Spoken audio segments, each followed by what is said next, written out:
Зборуваме за нешто што е доста актуелно, кое го зазема нашето внимание и на возрастните и на помладите. Алатката ChatGPT, алатката за вештачка интелигенција, како таа влијае на човечкиот мозок. Денеска разговараме повеќе, особено од аспект како влијае кај младите. Разговараме со доктор Камилија Симеонова, таа е специјалист по детска и адолесцентна психијатрија. Добро утро. Добро утро, Јована, благодарам поканата. Првото прашање, ајде да објасниме зашто се младите може да ја користат ChatGPT апликацијата. Што представува таа за нив? Така, ChatGPT, односно вештачката интелигенција, представува една многу користена алатка во последниве, да речам последниве година-две особено. И можеби бумот ќе видиме статистички дека го има направено да ги има зголемено, односно сите можни ресурси кои што претходно младите ги користеа, сега како да ова е универзален ресурс, како да добие еден универзален аспект, знаете, и ја користат буквално за се. Ја користат од прашување дали има добра партнерската врска, од дали од да им раскаже книгата што им лектира нели на училиште, до најразлични, да речам, секвели од животот. Така што баш вештачката интелигенција го направи својот бум. Добро, дали таа може да се користи, затоа што ги спомнуваме младите, како едукативна алатка? Да. Апсолутно. Границата е тенка? Така е. Или начинот на користење не е добро познат кај младите? Што мислите дека? Знаете како? Вештачката интелигенција е јако поврзана со тој допамински систем во мозокот. Тој систем кој што прави зависност. Како она скролање, ние добро знаеме дека скролањето на телефон го потикнува допаминот. И секоја активност каде што ние го на некој начин зафаќаме допаминот, апсолутно правиме зависност. И докажано е дека секоја допаминска активност прави зависност, заради тоа што е директно поврзана со тој ревард систем, односно систем на награда во нашиот мозок. И секако дека ако се изгуби контролата колку се користи таа алатка, прави зависност. Тенка е линијата споминавме, сега го споменавме допаминот. Веројатно од ваш аспект ќе може малку подетално да ни објасните како директно влијае на мозокот оваа алатка. Дали таа го поттикнува развојот во еден дел, сега зборуваме ако правилно се користи, ако бенефитите од истата се користат, или можеби да направи во некој аспект ментална пасивност кај децата? Браво, Јована, и ова е изванредно прашање, бидејќи секоја активност каде што ние имаме на готово информација, без да го активираме тој причинско-последичен систем на размислување, прави ментален застој, прави еден блок на тоа логичко расудување. И секогаш, и заради тој кога разговараме со децата и кога ги воспитуваме нашите деца, секогаш е многу логично кога би разговарале на ваков начин. Што мислиш ти, мама, за тоа? Како ова ти звучи тебе? Ако го направиме ова, што би се случило? Да не им даваме на децата готови податоци. Ако станеш од скалите, ќе паднеш. Заради тоа што моментот кога ние на децата им даваме готови информации, оној апарат на причинско-последично мислење многу споро или отежнато или воопшто не се развива кај децата. И се настанува тој когнитивен застој. И заради тоа е многу важно да не ги црпиме сите информации на готово. Заради тоа што јас не велам дека е помудро ние да отвориме 10 книги за да добиеме информација. Од тој аспект мене многу ми се допаѓа вештачката интелигенција што ни го крати она време дека ние би требало да отвориме 10 ресурси за да добиеме податок. Меѓутоа, првично да пробаме да најдеме солуција самите, да размислиме ако би било така, како би било, што би се случило, да го првично активираме оној систем на мислење и ако тука ни е спорно, во тој случај во ред е да побараме информација или, например, статистичка информација ни треба. Многу е добро да го искористиме ChatGPT, да ни даде една статистичка информација, меѓутоа да ни користи буквално за се, на готово да размислува за нас, ако го користиме во тој правец, тука го правиме тој когнитивен застој, односно тука е таа тенка линија која што напоменавте вие, која што го дели дали ChatGPT ќе биде корисен или штетен за нашиот мозок. И кај нас возрастните веројатно ја уништува, да речам, повеќе можноста да истражуваме, желбата да се истражува, желбата да се направи нешто, да се остави свој печат. Така е. И кај младите веројатно оној момент дека треба да се потрудиш малку повеќе за да добиеш некоја информација кога е сена готова, па каде е тогаш границата за користење на оваа алатка? Па тука, знаете како, кај младите конкретно возрастните се наоѓаат со потешкотии за поставување на правила. Ние во модерно време се соочуваме со деца кои што по неколку часа на ден користат, да речем, смарт уреди. Оно што ние како родители можеме да им го дадеме да го намалиме времето дозволено пред компјутерите. Со самото тоа што ќе го намалиме времето, употребата ќе намалиме на ChatGPT. И за тоа сега во модерно време има и уреди кои што нели проверуваат па колку е користена, еве на пример еден труд ако публицирате колку е користена вештачка интелигенција, бидејќи не ја злоупотребуваат само младите. Да се разбереме, стана универзално средство за манипулација, каде што буквално дури има ситуации како шали на социјалните мрежи каде што велат мраскина на дечката, што ChatGPT кажа дека он не е доволно добар за нејзе. Така што веќе почнува да го минува и социјалниот живот на младите. Да, особено кога сме кај социјалниот живот и специјалист за односи со јавност и нови медиуми, комуникологот Бојан Кордалов го имаме за куса, малку ќе направиме пауза, го имаме во живо со колегата Бранко Чупески. Тие малку повеќе ќе не надополнат на оваа тема. Бранко, доколку се слушаме, повелете, вниманието е кај вас? Јована, се слушаме, се надам дека конекцијата е во ред, тука сме многу блиску до македонската телевизија, во центарот сме на Скопје, не мрднавме од централното градско подрачје, пред се затоа што, освен што сообраќајот е растоварен и сакавме да и се изнауживаме на таа слика, мора да признаеме дека особено во овој дел од градот, зад собранието на Република Македонија, тука има убаво ветре, има сенка, не се сеќавам кога тука имало некогаш сонце и атмосферата е многу пријатна. Се надеваме дека и на нашиот гостин Бојан Кордалов му е пријатно, тој е комуниколог, експерт за современи медиуми и секако е еден од најповиканите кога можеме да прашаме за вештачката интелигенција и за ChatGPT. Нема друго име ChatGPT, нели Бојан? Добро утро. Добро утро, нема сега за сега, но може да си го викаме како сакаме, тоа зависи од нас. Еве предизвик за нашите лектори, за лингвистите, за јазичарите да најдат соодветен термин, име и презиме за ChatGPT. Но во меѓувреме ние ќе објасниме што значи ChatGPT. Тоа е едно од алатките на вештачката интелигенција. Значи две работи, или современ асистентка кој што ни помага во извршувањето на секојдневните работи, побрзо пребарува за нас, дава совети, брейнсторминг, идеи и така натаму, или пак нешто што ќе не направи зависни да не работиме и да бидеме плагиатори, односно да бидеме зависни од услугите кои што ни ги дава, без да ја вклучиме нашата интелигенција, без да вклучиме нашето размислување, едноставно да преработуваме на недозволив начин податоци. Значи, две лица, меѓутоа двете лица кои што се наши зависат како ќе ги вклучиме од наша страна. Дали ќе бидеме Джекил или Хайд? Едно од лицата што ќе ги избереме. Несомнено е дека оној кој што му се спротивставува на развојот, на секое поле, евентуално ја губи битката. Така е и со оваа алатка. Дали оваа алатка по дефиниција е полезна или не и дали можеме ние, ако не е полезна, да ја направиме нам да ни биде корисна? Мудрите луѓе го користат најпозитивното и најдоброто за себе и за општеството од се. Конфликтните луѓе бираат страна и се обојуваат на технолошкиот развој. Знаете, кога учевме за индустријската револуција дека луѓето ги кршеле машините стрелувајќи за своите работни места, од оваа перспектива можеме да го разбереме на тој степен на развој. Меѓутоа, децени, векови после брз технолошки развој, навистина треба да увидиме дека од нас зависи дали ќе не уништи или пак ќе не развие технолошкиот развој. Исто тој со ChatGPT, исто тој со другите алатки на вештачката интелигенција. Значи, едноставно мора да се устроиме на начин да разбереме дека има етичко и неетичко користење. Дека има поддршка и плагиаторство. Дека има подобра ефикасност во работата и мрзеливост. И се зависи од нас. Тоа е суштината и тоа е клучот. Се дека ние викаме леле бегај од ова или викаме само ова да го користиме, ние сме на погрешниот пат. Рецептот, како вие ќе ја користите таа алатка, секој од нас, значи, е индивидуален. Баланс. Тој е како рецепт за сарма. Баланс. Нема еден вкус на сарма. Има, да речеме, 2 милиони вкусови на сарма само во земјава. И сега секој е различен. Сите си исто, сите изгледаат исто или слично, но вкусот е различен. Еден става ваква мирудија, друга личност става онаква мирудија, се прави ново или нови начин. Така и со ChatGPT, како ќе го користиме индивидуален рецепт. Тој резултат или тоа јадење на крајот ќе го добиеме.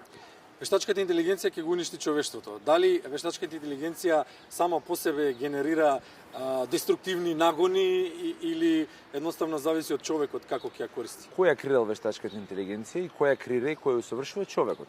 Значи, од импутот, од она што го ставаме, од она што го градиме, базирано на нашата интелигенција и нашите можности, зависи дали ќе се уништи човештвото или не. И сега, ако ние работиме на тоа да го ставиме во погон за човештвото, ChatGPT ќе се користи многу повеќе, се зборува за корисноста во медицината. Значи, еве прашајте доктори кои што веќе работат на овие технологии, колку попрецизно им помага. Ти не го заменува докторот, но им помага во вршењето на некои операции, колку велат со помалце болки, со посовремени методи. Во образованието, не за плагиаторство, ChatGPT напиши ми семинарска на оваа тема, туку истражи ми ги тие извори, или каде можам да ги најдам овие извори за мојата магистарска тема, например. Во секоја друга ситуација, во секој друг аспект. Или воспротивно, ако ние кажеме, слушај, има кои да работи, ние ништо нема да правиме, сите податоци ќе ги пласираме тука, ќе се расправаме дополнително и ќе користиме само за воени и други действија, секако дека човештвото нема да обстои. Квадрилогијата или квинтологијата, веќе не знам ни колку дела има, Индиана Джонс од нашата генерација, или Дора и Диего истражувачите, цртаниот филм на децата кои што се сега адолесценти, и вештачката интелигенција. Сегашните адолесценти и млади живеат во едно менгеме. На она што ние им го сервираме, и повозрастните од нас, и на она што животот реално им го сервира. Каде да го бараат балансот? Но младите си го наоѓаат балансот и многу често самите психолози, значи најструшни во тој дел, кажуваат дека се губи таа врска, или не е толку цврста како порано, обвинувајќи дека е тоа технологијата. Необратно е, неадаптибилноста наша на технологијата и на современите текови прави да младите и децата не наоѓаат релевантен и кредибилен извор на информации во нас. Знаете, јас ако седнам со некој млад човек сега во моментот и почнам да зборам, знаеш, јас кога читав книги, па кога одев во библиотека, тоа е историска приказна. Или читавме весници, утринава имавме таков весници уште ќе најдам. Да? Ама замислете да кажете, јас, знаеш, ќе станам са бајле, ќе проверам по 3 библиотеки, ќе барам и за мене ми е тоа интересно, емотивно, или знаеш, џамли кога играв, вака беше. Кога чекавме темпо на трафика да купиме. Мене ми е тоа многу интересно, со насмех ќе го кажам, но за младата личност тоа е као добро од едно друго време, од една друга ера е сето тоа. Од некоја пештера, некој цртеж. Да. Сакам да кажам дека мораме да се адаптираме, да се согласуваме и мораме да се прилагодуваме ако сакаме да не слушаат.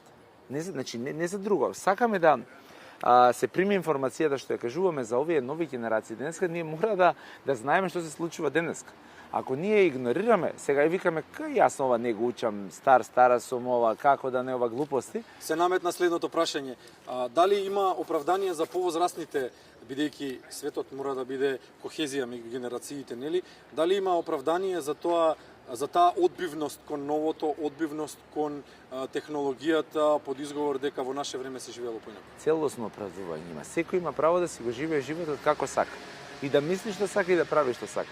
Проблемот е што пропуштаат самите луѓе што одбиваат не да се прилагодат целосно дигитално, туку да ги земат. Така. Вие сега ќе видите многу возрастни луѓе, многу пензионери кои што комуницираат со своите деца во странство на алатки за комуникација, Viber, WhatsApp да не редам. Skype порано. Вие ќе видите многу повозрастни луѓе кои што читаат рецепти, например, вести, каде најдат делови за автомобил онлайн. И тоа не било така пред 10-15 години. Меѓутоа виделе дека отпорот нив им одзема, нив им штети. Не му штети на човештвото, општеството оди напред. И со нас и без нас, ChatGPT, вештачката интелигенција ќе се усоврши. Ние ќе се разбудиме 5 години игнорирајќи се во еден свет кој што не го препознаваме, светот ќе тера. Така што не е работата да ги судиме или да се судиме. Работата е да разбереме дека секој треба да го најде својот рецепт за сарма и да го подготви со тие состојки да биде уникатен и да користи од тоа, да ужива во тоа како ја користи самата технологија. Резимираме да заклучиме да ја користиме технологијата за добро. Апсолутно. Единствено така и никако поинаку и да ја користиме за нас, бидејќи колку повеќе ја користиме за нас, толку помалку ќе робуваме. Воспротивно ние робуваме. Таа ќе не користи нас. и вештачката интелигенција не може никако да го уништи човештвото ако човештвото не се уништи самото себе си. Бојан Кордалов беше тоа, почитувани комуниколог, експерт за современи медиуми. Јована, ве оставаме со гостинката. Поздрав од терен. Толку од нас за денеска, освен ако до крајот на емисијата има уште некоја минута, не излезе некоја нова тема и нова идеја од студиото, се надеваме дека нема. Толку од нас, завршете оваа тема, завршете го овој појас, а ние се гледаме во студио за некој половина час. Да, со доктор Камилија Симеунова, благодарам Бранко, го продолжуваме разговорот, специјалист по детска и адолесцентна психијатрија. Ајде малку за она што зборувавме за социјалните вештини кај децата. Дали вештачката интелигенција влијае кај социјалните вештини на децата? Секако дека влијае и докажано дека прекомерната употреба на технологијата, односно на ресурсите кои што не се како да кажам, фамилни за човекот, прави отуѓување, прави алиенација. Така што децата, знаете како, особено оние кои што имаат потешкоти во адаптацијата, они го наоѓаат ChatGPT безбеден. Едноставно ChatGPT не ги осудува. Они кажуваат со какви емоции се соочуваат, дека се чувствуваат нели отфрлени од другите деца, дека потешко се адаптираат со другите деца и ChatGPT ги разбира. И знаете, он навистина ве разбира и апсолутно ги идентификува емоциите. Дури на емоциите на детето им дава име. И ова дете за прв пат се чувствува разбрано. И она наместо да упорно пробува да се конектира со врсниците, она ќе се конектира со вештачката интелигенција, односно со ChatGPT. И тоа тука е моментот каде што е опасен. Заради тоа што тоа е тоа отуѓување од реалниот свет, односно како малтане тој еден псевдоаутистичен свет каде што детето припаѓа на својот имагинарен свет, а не на светот на врсниците. Сега следствено на ова прашањето е дали оваа алатка може да стане заменски пријател кај деца кои што имаат проблем со емоционална потешкотија има. Да, тоа е механизмот. Некој замислен пријател Да, они станува замислен пријател и буквално како да они се дружат, они поминуваат време, они едва чека да го земат телефонот и да разговараат со ChatGPT. Заради тоа што пак ќе кажам, ChatGPT е единствениот кој што нив ги разбира. Знаете, потешко се конектираат со врсниците, од типот кажуваат дека имаат мака, почнува да му објаснува на ChatGPT, другарки ме отфрлаат, не сакаат да се дружат со мене и ChatGPT соработува. И детето губи желба да се конектира со врсниците, апсолутно почнува да се преклонува кон ChatGPT, зашто за прв пат се чувствува разбрано. А во овој аспект, кој треба да го вклучи алармот, родителите, како да забележат дека се случува тоа? Па знаете како, родителите секој пат активно треба да прашуваат и стално ги советувам родителите и да не ви јавува детето симптом. Прашувајте го.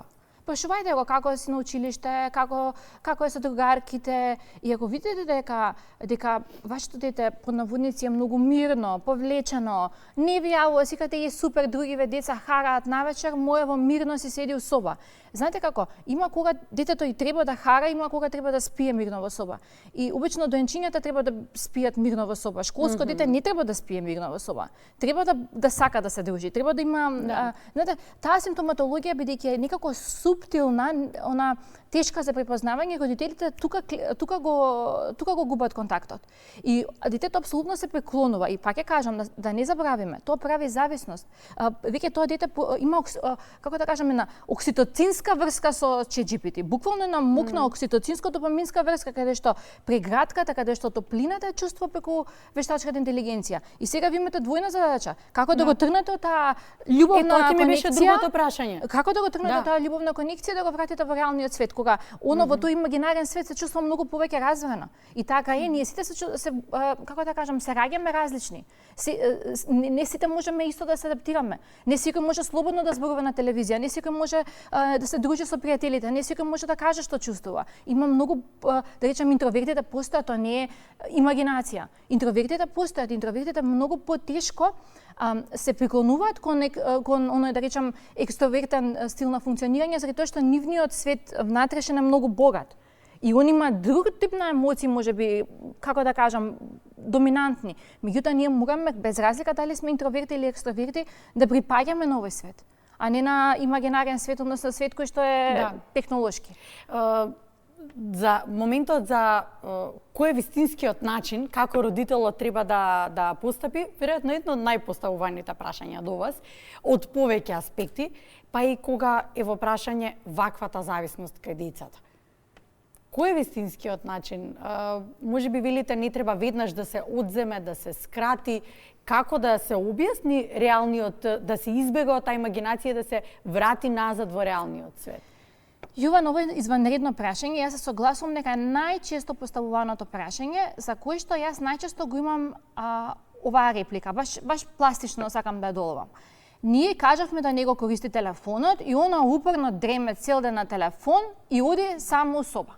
И велам, вие што правите? Па што да правам? Она го зима телефонот, што да ја тепам, што да ја направам? Ова е класика реплика која што добивам. И во тие моменти, јас секогаш на родителите им го кажам ова. Ако на луѓето им земате нешто, мора да им дадете нешто за возврат. Ако вас ви ги земаат парите во маркет, ви даваат млеко, дајте му нешто на детето, понудете му. Од типот, ајде мама, што велиш, ние тоа време што го ти го користиш ChatGPT, да отидеме можеби до некој, сега се топли денови, до некој мол. Што мислиш ти да отидеме ние да се качиме на водно кога ќе се подстемни? Што мислиш како за оваа идеја? Да ние на децата им дадеме идеја, да им дадеме како ова време ќе им го исполниме, бидејќи најлесно ние да кажеме дека па добро, ние им го кратиме време, и сега они нека се снајдат, нека си најдат нешто друго интересно. Ние како возрастни ни текнува, ние очекуваме дека дете кој што нели тој неуропластицитет не е завршен, тој мозок е во актуелен развој, дека она самото ќе се снајде. Не, тука сме ние како ресурси кои што ќе им понудиме нешто заменско. Па дури ако имаме некоја пријателка која што има, да речам, деца кои што се на таа возраст, можеби не е лошо да направиме спонтан ручек, спонтанна средба каде што ние ќе го изложиме нашето дете на тие врсници. Па дури да се и помали поголеми деца, на некој начин ние вештачки ќе генерираме ситуација каде што детето сакало некело ќе мора да општи со другите деца. Да се дружи, така. да социализира. Сега кога ги споминавме родителите, ги споминавме и возрастните, вирувам прашање со кој што би заокружиле и деца и возрастни, од психијатриски аспект, вашата специјалност, каде мислите дека е иднината на оваа апликација ChatGPT? Јас се плашам да кажам дека големи се шансите да има уште по-моќен тек од тој што го има сега.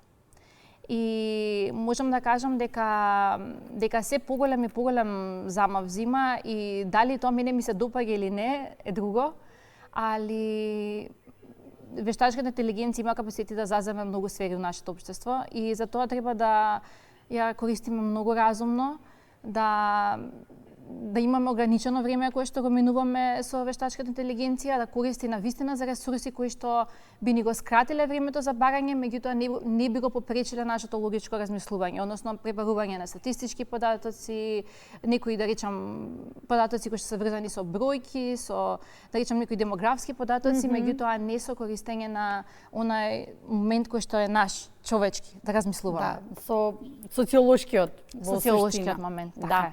Да не биде нашето имагинарно пријателче. Да, што може реално да се случи кај возрастните. Не ги споминавме децата, се вашата специјалност, младите, тинеџерите, па никако фокусот го ставивме на нив. Благодарам за времето. Благодарам. Се разбира, се гледаме повторно во вашата специјалност на друга тема. Обавезно.